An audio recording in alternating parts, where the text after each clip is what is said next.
Hello learners, welcome once again to Net Wala Bhaiya YouTube platform. Net Wala Bhaiya YouTube platform में मैं आपका फिर से आज एक बार स्वागत करता हूं। तो चलिए, कैसे हैं आप सब? उम्मीद करते हैं आप सब लोग अच्छे होंगे, स्वस्थ होंगे और अपने पढ़ाई में जुटे हुए होंगे। तो इकोनॉमिक्स का क्लास अब बिल्कुल खत्म होने वाला है। आई थिंक आज आपका सेकेंड लास्ट सेशन होगा और कल फिर आपका लास्ट सेशन होगा। तो सर, इसके बाद क्या आप इकोनॉमिक्स के क्लासेस नहीं लोगे? तो ऑलरेडी इकोनॉमिक्स के क्लासेस में जितने भी कंटेंट थे वो डाले जा चुके हैं, ठीक है। तो वो जितने भी कंटेंट अब जो 2 क्लासेस में जो बचे हुए हैं वो डाल करके अगले क्लासेस तक वो खत्म हो जाएंगे। फिर भी अगर जब भी एग्जाम्स में कुछ ऐसा तुम लोग को देखने को मिलेगा, कुछ न्यू कंटेंट्स तो ऐड ऑन तो होते नहीं है, सिलेबस में कोई चेंजेस है नहीं, बट जब हम लोग प्रीवियस ईयर क्वेश्चंस को लेकर के आएंगे तो उसमें कुछ ऐसा कंटेंट लगेगा कि लेकर के आना चाहिए, तो लेकर के जरूर आएंगे। बट ये आपका सेकेंड लास्ट सेशन होगा, लेकिन हाँ, आपके ऑलरेडी बाकी सारे क्लासेस चलते रहेंगे एज पर योर शेड्यूल, ठीक है। और कोई नया शेड्यूल बनेगा तो आपको मतलब पहले से इन्फॉर्म कर दिया जाएगा। तो अगर आप हमारे चैनल में नए हो तो आपको जा करके नेट वाला भैया चैनल ज्वाइन कर लेना है, ठीक है। ज्वाइन करने का मतलब कि आपको क्या करना है, net Wala Bhaiya YouTube platform में जाके सर्च करना है आपको, वहां पे जाकर के आपको सब्सक्राइब कर लेना है। अगर आप हमारे टेलीग्राम चैनल में अभी भी नहीं जुड़े हो तो आप जाकर के नेट वाला भैया सर्च करोगे, आपको वहां पे मिल जाएगा, जहां पे आपको हर क्लासेस के बाद एक प्रॉपर नोट्स मिलेगी। आप हमें अगर फॉलो नहीं किए हो इंस्टाग्राम में तो आप हमें इंस्टाग्राम में फॉलो भी कर सकते हो, नेट वाला भैया के नाम से हम इंस्टाग्राम में है। यूट्यूब में तो आपको पहले ही बोल चुके हैं कि आप अगर न्यू हो तो सब्सक्राइब कर लो, और फेसबुक में भी आप हमें नेट वाला भैया के नाम पे सर्च करके वहां पे फॉलो कर सकते हो। चलिए, फिर भी अगर आपको लगता है कि कहीं पे हम फंस रहे हैं, किसी क्वेश्चन पे फंस रहे हैं, कहीं पे भी किसी जगह पे पर्सनल क्वेरीज है, अगर आप कमेंट नहीं करना चाहते हो तो ऐसे तो कमेंट ही करना चाहिए आपको, लेकिन अगर कमेंट नहीं कर पाते हो तो वैसे सिचुएशन में आप क्या कर सकते हो, आप हमें इस नंबर पे कांटेक्ट कर सकते हो, ठीक है। चलिए चलिए स्टार्ट करते हैं आज। तो आज हमारा जो सेशन होने वाला है वो होने वाला है ओलिगोपोली में, ठीक है। ओलिगोपोली, ओलिगोपोली मतलब, ओलिगो मतलब क्या होता है? फ्यू, ठीक है। ओलिगो मतलब क्या होता है? Oligo means few, where as poly means firm. तो सर हम लोग ये कह सकते हैं का, जहां पे फ्यू फर्म्स के बारे में बात होता है उसको ओलिगोपोली बोलते हैं। जी सर, कह सकते हैं, ठीक है। ओलिगोपोली का एग्जाम्पल सर, आज के टाइम पे ऐसे कौन से फर्म्स हैं जो कि फ्यू फर्म्स है? सेलर तो हमेशा बहुत लार्ज होते हैं, ठीक है, लेकिन फर्म्स जो है वो फ्यू हैं। तो अगर हम लोग एग्जाम्पल लेना चाहें, इसका बेस्ट एग्जाम्पल तो हम लोग मोबाइल फोन की कंपनीज ले सकते हैं। ले सकते हैं सर, क्यों ले सकते हैं? हमारे पास कितने मोबाइल फोन कंपनीज हैं सर? सैमसंग है, ओप्पो है, वीवो है, रेडमी है, एप्पल है, इन्हीं सब मतलब मार्केट में तो यही फिलहाल छाए हुए हैं। तो यहाँ पे क्या जितना मतलब कह सकते हैं कि कुछ ही सेलर्स हैं, ठीक है, फ्यू सेलर्स हैं and large number of buyers है। क्या है आपके? फ्यू सेलर्स है और लार्ज नंबर ऑफ बायर्स है।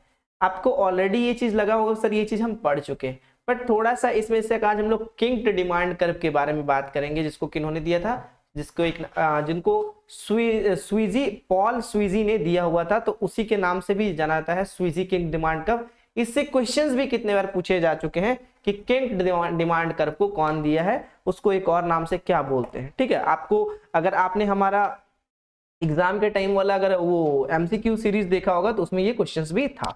तो चलिए आते हैं, आज हम लोग सेशन को कंटिन्यू करते हैं, ओलिगोपोली को हम लोग करते हैं जल्दी से और क्लास को करते हैं खत्म। देखो, oligopoly, we have studied the price and the output determination under the 3 market forms, namely perfect competition, monopoly and monopolist competition. However, in the real world economies we find that many of the industries are oligopolist. बहुत सारे industries आपको क्या देखने को मिलते हैं? Oligopolist. मतलब कि oligopoly is an important form of imperfect competition. क्या ये इम्परफेक्ट कंपटीशन है? हाँ सर, कैसे?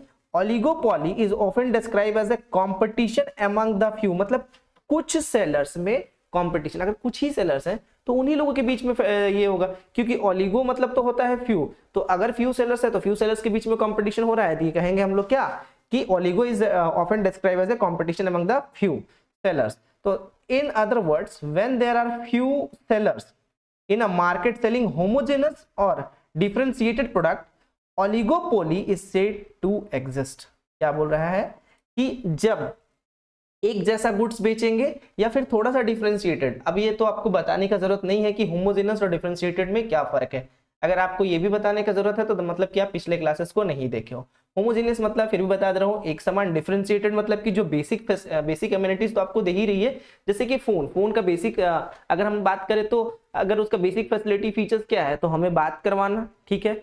तो बात करवाने के साथ साथ आगे अगर हमें वो और कोई फीचर दे रही है जो कि दूसरे फोन में नहीं है तो वो डिफरेंशिएटेड हो गया। तो ये किस केस पे बात कर रहे हैं हम लोग, फिलहाल ओलिगोपोली में बात कर रहे हैं। एक एग्जांपल लेते हैं कोल्ड ड्रिंक इंडस्ट्री का।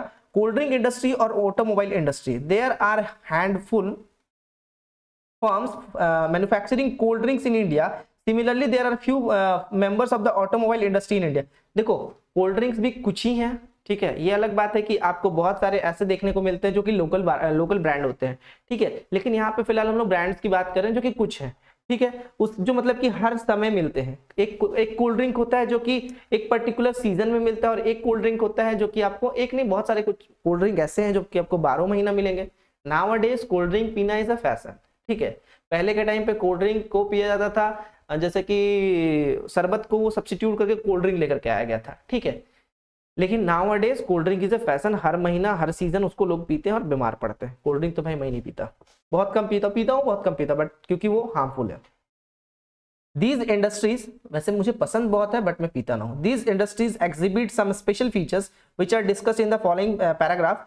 प्रोफेसर, तो ये आपको उतना पढ़ने का जरूरत नहीं है, बस आप इतना याद रखो, ओलिगो मतलब फ्यू और फॉर्म मतलब पॉली मतलब फॉर्म। तो फ्यू फॉर्म्स जहां पे डील करेंगे उसको बोलते हैं ओलिगोपोली। इसमें क्या होता है, प्योर ओलिगोपोली में बात करें तो क्या होता है, प्योर ओलिगोपोली को ही परफेक्ट ओलिगोपोली बोलते हैं। Occurs when the product is homogeneous. Product homogeneous nature के होगा, मतलब एक समान नेचर का होगा, एक जैसा होगा, उसको बोलेंगे क्या हम लोग, प्योर ओलिगोपोली या फिर perfect oligopoly. Example aluminium industry. Differentiated और imperfect oligopoly is based on the product differentiation. Example talcum powder. जैसे कि हर एक कंपनी का अलग अलग तरह का टेल्कम पाउडर आता है, अलग खुशबू के साथ, लेकिन अगर आप देखोगे ना तो सबका बेसिक काम वही होता है कि चेहरे में लगा करके व्हाइट कर लेना, ठीक है। बेसिक काम वही होता है, बट खुशबू अलग हो सकता है, ठीक है। लेकिन बेसिक जो फीचर्स होता है सबका सेम ही होता है। Next, open and close oligopoly. Open खुला हुआ, क्लोज बंद। देखो in an open oligopoly market new forms can enter. तो अगर वो खुला है तो नया फॉर्म्स उसमें क्या हो सकते हैं, एंटर हो सकते हैं। और वही अगर क्लोज है, अगर वो क्लोज है तो वहां पे एंट्री रेस्ट्रिक्टेड है। तो ओपन वाले फॉर्म में क्या होगा, ओपन फॉर्म में फिर आपको डिफरेंशिएटेड प्रोडक्ट देखने को मिलेगी। क्यों मिलेगी, इसीलिए मिलेगी क्योंकि वहां पे कंपटीशन जारी रहेगा, नए नए मार्केट्स में आते जाएंगे। तो अगर देखो एक बात समझो कि अगर हम, ठीक है, हम भी पढ़ाते हैं पहले से, या फिर ये छोड़ दो हाँ हम भी पढ़ाते हैं, पहले भी कुछ टीचर पढ़ाते हैं, दोनों टीचर अगर सेम ही पढ़ा रहे हैं तो मेरे पास आने के बजाय जो बच्चे पहले से वहां पढ़ रहे थे वो वहीं पढ़ेंगे। लेकिन अगर कोई हम डिफरेंशिएटेड फीचर्स लेकर के आते हैं और ये उस टीचर को भी डर रहेगा कि कोई नया टीचर मेरा कॉम्पिटिटर के तौर पे आ रहा है, तो यहाँ पे वो क्या करेंगे, जो पुराने टीचर होंगे वो भी अपने आप को चेंज करने का कोशिश करेंगे, और हम तो कोई नया फीचर्स के साथ ही आएंगे तभी हम उनको कॉम्पीट कर पाएंगे। तो ये होता है आपका डिफरेंशिएटेड मार्केट। नेक्स्ट है आपका कॉल्यूसिव एंड कॉम्पिटिटिव ओलिगोपोली। देखो ध्यान से, when few firms oligopolist market come to a common understanding or act in a collusion with each other in fixing the price and output। देखो ये जनरली ना आपको, इसको हम लोग एक और वर्ड बोलते हैं कार्टेल। कार्टेल बना लेना। कार्टेल मतलब क्या होता है ना, cartel is known as a group. जैसे कि गल्फ कंट्रीज, जो गल्फ कंट्रीज आप समझ रहे हो ना, जहां से ऑयल एक्सपोर्ट किया जाता है दूसरे कंट्रीज में, ठीक है। तो वो लोग क्या करते हैं, आपस में एक ग्रुप बना लेते हैं, ठीक है। ग्रुप मतलब होता है वही हम लोग बिजनेस के लैंग्वेज में या फिर कॉमर्स में हम लोग उसको कार्टेल बोलते हैं। इंटरनेशनल लैंग्वेज में साथ हम लोग उसको कार्टेल ही बोलते हैं, ठीक है। कार्टेल का मतलब होता है वही ग्रुप। तो वो कार्टेल क्यों फॉर्म किया जाता है, ग्रुप क्यों बनाया जाता है, यहाँ पे सारे लोग बैठ करके आपस में तय कर लिए हैं कि इससे कम प्राइस में कोई नहीं बेचेगा। अब आप एक बात बता दो, क्या यहाँ पे कोई कंपटीशन है, नहीं है। तो कार्टेल क्या गैर कानूनी है। तो कार्टेल फॉर्म होना चाहिए, नहीं होना चाहिए। अगर कार्टेल फॉर्म हो जाता है तो क्या आपको किसी तरह का कोई कंपटीशन देखने को मिलेगा, नहीं। अल्टीमेट नुकसान किसको होगा, कंज्यूमर्स को, ठीक है। चलिए, तो where there is a absence of such understanding among the firm and they compete with each other, it is called a competitive oligopoly, इसको क्या बोलते हैं? कॉम्पिटिटिव ओलिगोपोली बोलते हैं। ठीक है, चलिए पार्शियल और फुल ओलिगोपोली। पार्शियल मतलब क्या होता है? पार्टली, फुल मतलब पूरा। देखो oligopoly is a partial when in the industry is dominated by one large firm which is considered or looked upon as the leader of a group। किसी group leader के द्वारा वो चीज चलाया जा रहा है। The dominating firm will be price leader. यहाँ पे जो डोमिनेटिंग होगा मतलब जो डोमिनेट करेगा, सबको दबाएगा, वो प्राइस लीडर होगा। ठीक है, इन फुल ओलिगोपोली, वही बात करेंगे फुल ओलिगोपोली में, the market will conspicuous by the absence of price leadership. यहाँ पे जो मार्केट होगा वहां पे प्राइस लीडरशिप का एब्सेंस देखने को मिलेगा। क्यों? क्योंकि यहाँ पे सब अपने प्राइस को खुद ही तय करेंगे। ठीक है, चलिए नेक्स्ट है आपका सिंडिकेटेड एंड ऑर्गेनाइज्ड ओलिगोपोली। देखो आप बोल रहे होगे कि सर आप इतना जल्दी इसको उड़ा के, क्योंकि देखो ये एक बेसिक नॉलेज के लिए जरूरत है, बट क्वेश्चंस अभी तक इन टॉपिक्स में से पूछा नहीं गया है उतना। ऊपर वाले टॉपिक से पूछा गया था जिसको हम काफी अच्छे से एक्सप्लेन किए, इससे क्वेश्चंस अभी तक पूछा नहीं गया है। इसीलिए हम ट्राई कर रहे हैं कि सारी चीजों को एक्सप्लेन करते हुए आगे बढ़े, क्योंकि नोट्स अगर बनाया गया तो कुछ सोच समझ के ही बनाया गया होगा। ठीक है, next syndicate oligopoly.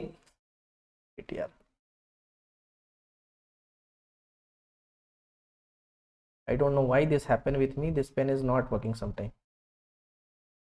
Syndicated or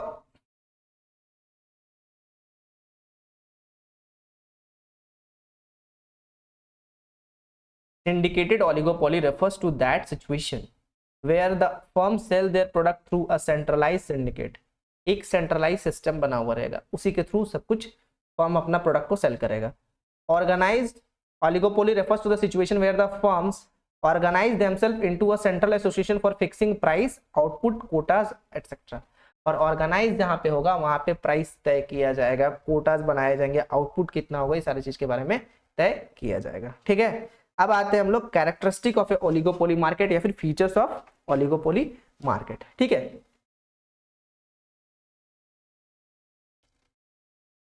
देखो wait let me do my phone silent. Characteristic of oligopoly, features या कैरेक्टरिस्टिक बात करो तो सबसे पहले ये इंटरडिपेंडेंस है, एक दूसरे से इंटरडिपेंडेंस है, जुड़े हुए हैं। ठीक है, कैसे sir? The most important feature of the oligopoly is interdependence in decision making of the few firms which comprises the industry. This is because when the number of the competitor is few and any change in price, किसी भी तरह का price में changes, अगर price बढ़ा रहे हो ना और अगर आपका कॉम्पिटिटर प्राइस उतना ही रख रहा है तो आपको मार्केट से आउट होना भी पड़ सकता है। ठीक है, तो आउटपुट और the product by the firm it will have a direct effect on the fortunes of the rival who will then retaliate by changing their own price, output of advertising technique as the case may be। It is therefore clear that an oligopolist firm must consider not only the market demand for its product but also the reaction of the other firms in the industry to any major decision it takes। तो यहाँ पे simple सा बात इतना समझो कि अगर दो फर्म या मतलब 4-5 फर्म है, ठीक है, उसमें से अगर कोई एक अपना प्रोडक्ट का प्राइस बढ़ा देता है तो वो आसानी से दूसरे जो कंपनीज हैं वो अपने प्राइस को बिना चेंज किए, बिना उसमें कोई फ्लक्चुएशन देखे, आसानी से इसको मतलब जो कंपनी अपना प्राइस बढ़ाई है उसको मार्केट से आउट कर सकते हैं। क्या कर सकते हैं? आउट कर सकते हैं, निकाल सकते हैं। Next, importance of advertising and selling cost. देखो एक चीज बताओ, तो क्या इसका मतलब ये है सर कि प्राइस बढ़ेगा ही नहीं? प्राइस बढ़ेगा। ठीक है, मैं इसके लिए थोड़ा सा आपके लिए लिख करके रखा हूं, प्राइस बढ़ेगा, लेकिन ऐसा नहीं है कि अब जैसे कि अभी कुछ ऐसा सिचुएशन आता है कि मान के चलो कि आपको प्रोडक्शन का ही कॉस्ट बढ़ रहा है, तो अगर आपको रॉ मटेरियल्स महंगे मिल रहे हैं तो सबको ही मिलेंगे, मे भी चांसेस है। ठीक है, तो ऐसे सिचुएशन में तो प्राइस बढ़ेंगे ही बढ़ेंगे, लेकिन जब फिर से रॉ मटेरियल्स अगर थोड़े सस्ते हो जाते हैं या फिर आप अपने प्रोडक्शन में कुछ महारत हासिल कर लेते हो, उससे आपका क्या हो जाता है, प्रोडक्शन कॉस्ट कम हो जाता है, तो आपको सेलिंग कॉस्ट भी क्या करना पड़ेगा, कम करना पड़ेगा। क्यों? क्योंकि फ्यू सेलर्स है। अगर प्राइसेस में फ्लक्चुएशन देखने को पड़ा तो लोग यहाँ पे क्या हो जाएंगे, शिफ्ट हो जाएंगे। क्या हो जाएंगे? दूसरे प्रोडक्ट्स में शिफ्ट हो जाएंगे। देखो importance of advertising and selling cost, इसका क्या इंपॉर्टेंस है देखना ध्यान से। A direct effect of interdependence of the oligopolist is the firm have to employ various aggressive and defensive marketing weapons to gain the greater share in the market, मतलब कि कुछ ऐसा एग्रेसिव ये खेल खेल जाएंगे कि जिससे ये अपने सेल को काफी बढ़ा दे। क्यों बढ़ा दे? जैसे कि अचानक से ये डिस्काउंट लेके आ जाए, ठीक है, उससे क्या होगा, इनका सेल्स बढ़ जाएगा, और सेल्स बढ़ा तो कहीं ना कहीं इनका मार्केट का जो शेयर जो है, मतलब ज्यादा लोग खरीद रहे हैं, ऑब्वियस है कि अगर ज्यादा लोग एक टाइम खरीदे, प्रोडक्ट अच्छा है तो अगली बार भी खरीदेंगे, तो इनका मार्केट शेयर बढ़ा कि नहीं बढ़ा, मार्केट का इनका जो एक्वायरिंग कैपेसिटी पहले इतना था, अब इतना हो गया, ठीक है, ये समझ पा रहे हो? हाँ, तो for this firm have to incur good deals of the cost on advertising and other measures of the sales promotion. Therefore, the great importance of the advertising and selling cost and oligopoly must market. It is noted that the firm such type of market avoid price cutting and try to compete on non-price basis, because if they start undercutting one another, a type of the price war will emerge which will drive a few of them out of the market as customer will try to buy from the seller selling at the cheapest price. तो क्या बताया हमने आपको कि अगर ये लोग price खेलने लगेंगे, एक दूसरे का प्राइस को क्रिटिसाइज करते हैं, मतलब एक कम कर रहा है दूसरा थोड़ा सा और कम कर दे, एक कम कर रहा है दूसरा थोड़ा सा और, तो इनके प्राइस और में एक्चुअली में फायदा किसको होगा? कस्टमर को। और गवर्नमेंट क्या चाहती है? गवर्नमेंट भी यही चाहती है कि फायदा किसको हो? कस्टमर को फायदा हो।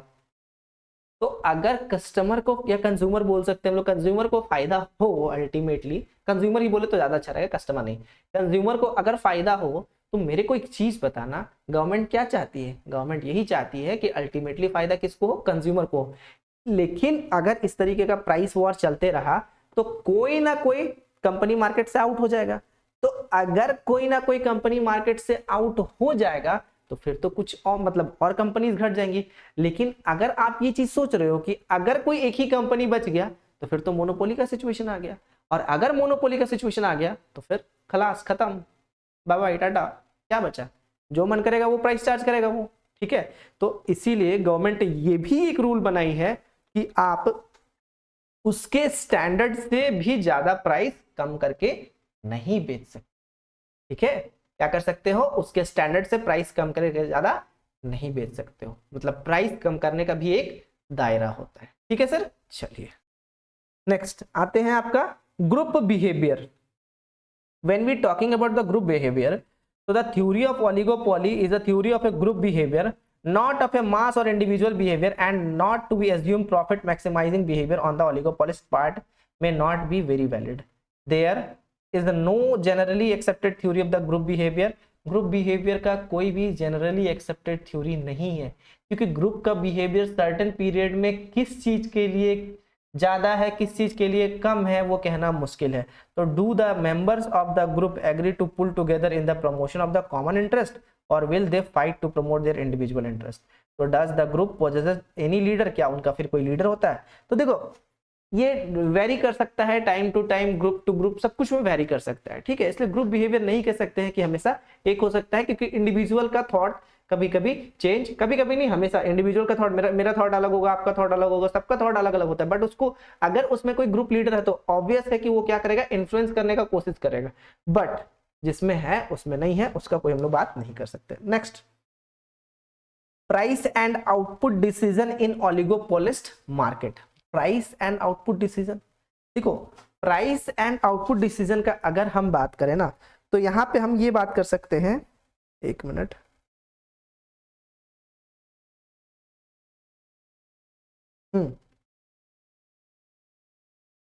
कि प्राइस का आउटपुट के डिसीजन के साथ क्या लेना देना है। तो देखो अगर आपका आउटपुट कम कॉस्ट में हो जा रहा है, अगर आपका जो कॉस्ट प्राइस है वो कम लग रहा है, तो ऑब्वियस है किसी भी प्रोडक्ट का कॉस्ट अगर आपको कम लग रहा है तो आप उसके सेलिंग प्राइस को क्या रखोगे? कम ही रखोगे। अगर आपका कॉस्ट ज्यादा लग रहा है तो आपका सेलिंग प्राइस भी क्या हो जाएगा? बढ़ जाएगा। मेनली तो यही होता है। चलो, because of interdependence an oligopolist firm cannot assume that its rival firm will keep their prices and quantity constant. जरूरी तो नहीं है कि प्राइस को भी और क्वांटिटी को भी हमेशा एक समान रखेगा, चेंज कर सकता है, क्योंकि यहाँ पे एग्रेसिव खेल भी खेला जाता है, ठीक है। when it makes changes in its price and quantity, when an oligopolist firm change its price, its rival firm will retaliate to react and change their prices, which in turn would affect the demand of the former firm. आप price गिराए, मतलब कम किए, आपका जो competitive firm था वो भी कम कर दिया, तो यहाँ पे आपको प्राइस कम करने का कोई फायदा नहीं मिलेगा, क्योंकि उसका जो मार्केट शेयर है वो अभी भी उसके पास ही रहेगा, क्योंकि आपके कंपटीशन में वो भी प्राइस को क्या कर दिया गया है, कम कर दिया है। ठीक है, चलिए नेक्स्ट आते हैं अब हम लोग आज के इस हीरो सेशन के हीरो में, किंग डिमांड कर्व, जिसको किसने दिया था, पॉल ए स्वीजी ने दिया था, जो कि एक अमेरिकन इकोनॉमिस्ट थे, उन्होंने ये दिया था, इसीलिए इसको स्वीजीज मॉडल भी कहा जाता है। किंग डिमांड कर्व होता क्या है, तो sir it is a demand observe, it has been observe that in many oligopolist industries prices remain sticky और inflexible for a long time. मतलब लंबे समय तक प्राइस में नो चेंज, कुछ बदलाव देखने को नहीं मिल रहा, उसी प्राइस पे सड़ रहे हैं तो सड़ रहे हैं, मतलब बन रहे बिक रहा है तो बिक रहा है, तो they tend to change infrequently even in the face of the declining cost. Many explanations have been given by the price rigidity under the oligopoly, and the most popular explanation is the king demand curve. तो यहाँ पे price rigidity देखने को मिलता है, जैसा कि अगर आप बात करोगे तो the demand curve facing an oligopolist according to the king demand curve hypothesis has a kink at the level of the prevailing price. तो देखो ये प्राइस जो है ये क्या दिखा रहा है, किंक दिखा रहा है, किंक मतलब यहाँ से ऐसे मुड़ा हुआ है। ठीक है, the kink is formed at the prevailing price level. It is because the segment of the demand curve above the prevailing price level is highly elastic. ये पॉइंट जो है ये आपका क्या है, ये पॉइंट हाईली इलास्टिक, और ये क्या है, ये पॉइंट जो है आपका लेस इलास्टिक है। तो segment of the demand curve below the prevailing price is level of in elastic, मतलब कि यहाँ पे हम लोग बोल सकते हैं ये वाला स्टेज जो है वो इन इलास्टिक, मतलब यहाँ पे कोई चेंजेस देखने को नहीं मिलेगा, लेकिन यहाँ पे आपको काफी चेंजेस देखने को मिल जाएगा। कैसे सर, आप हमको एग्जाम्पल लेके बता सकते हो क्या? देखो जब प्राइस इतना था तो इतना क्वांटिटी का लोग यहाँ पे उम्मीद कर रहा था, मतलब परचेज कर रहा था, समझ लो। जब प्राइस में देखो थोड़ा सा भी चेंज हो रहा है, क्वांटिटी में कितना रिडक्शन हो रहा है, आप देख पा रहे हो, बहुत ज्यादा रिडक्शन हो रहा है। मतलब प्राइस थोड़ा सा बढ़ रहा है तो क्वांटिटी में बहुत रिडक्शन हो जा रहा है। वही प्राइस अगर थोड़ा सा घट रहा है, देखो प्राइस कम से घट रहा है, लेकिन डिमांड मतलब कि क्वांटिटी का जो परचेज क्वांटिटी है वो यहाँ पे कम हो गया है। क्यों सर?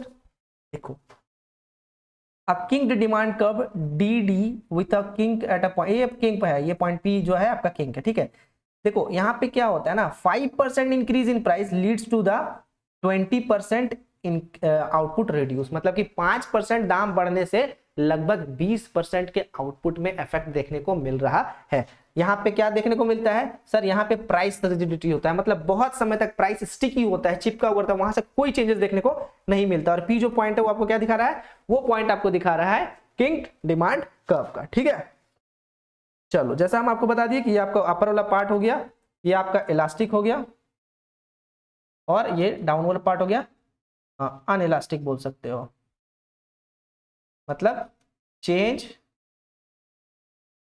No change. ठीक है, चलिए each oligopolist believe that if it's lower the price below the prevailing level, its competitor will follow him and will accordingly lower the price। मतलब कि अगर आप प्राइस लो करते हो तो आपका कॉम्पिटिटर भी, आप मतलब ये मान लेना, मतलब इस थ्योरी के अकॉर्डिंग, अपना दिमाग ज्यादा ना लगाना, इस थ्योरी के अकॉर्डिंग क्या बोला गया है कि अगला कॉम्पिटिटर भी आपका प्राइस कम करेगा। और ये अगर बात करती है फैक्ट भी है, क्योंकि अगर उसको मार्केट में रहना है तो भी कम करेगा। Where as if it raises the price above the prevailing level, अगर वो प्राइस को रेज करता है तो its competitor will not follow its increase in price, लेकिन उसका कॉम्पिटिटर यहाँ पे फॉलो नहीं करेगा, वो वहीं पे रहेगा और वहां से वो क्या करेगा, उसके जो भी मार्केट शेयर होंगे अब इस पे शिफ्ट होना स्टार्ट कर देंगे। क्यों? या फिर हो सकते होंगे कि सारे ही शिफ्ट हो जाए, या फिर इतना शिफ्ट हो जाए कि जितना उसको मार्केट से बाहर भेजने के लिए आसान है। ठीक है, तो that is known as kinked demand curve. ठीक है, तो क्या ये था आपका किंग डिमांड कर्व? हाँ, चलिए देखते हैं यहाँ पे थोड़ा सा। Each oligopolist thus adhere that the prevailing price seeing no gain in the changing it, price में चेंज करने से ये लोग मान लिए हैं कि कोई बेनिफिट होगा नहीं, and kink will form at a prevailing price, और किंक वहीं पे रहेगा।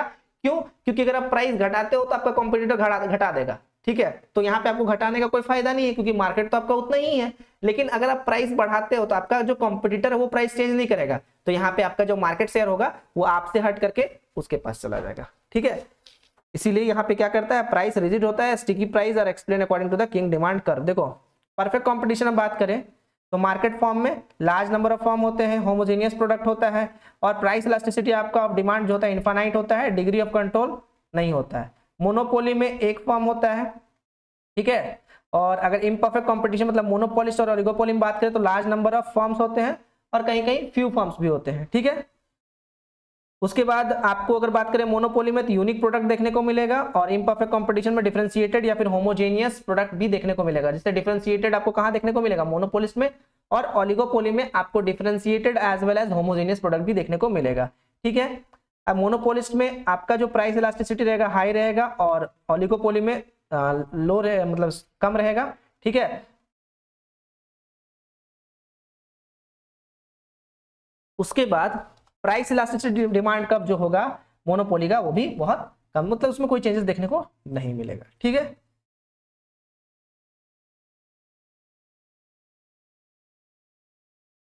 चलिए, तो ये था हमारा आज का लेक्चर।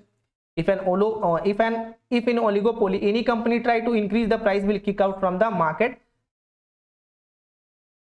तो क्या प्राइस चेंज नहीं होता है? होता है प्राइस चेंज, मतलब कि वही आपको हम बता दिए, ठीक है।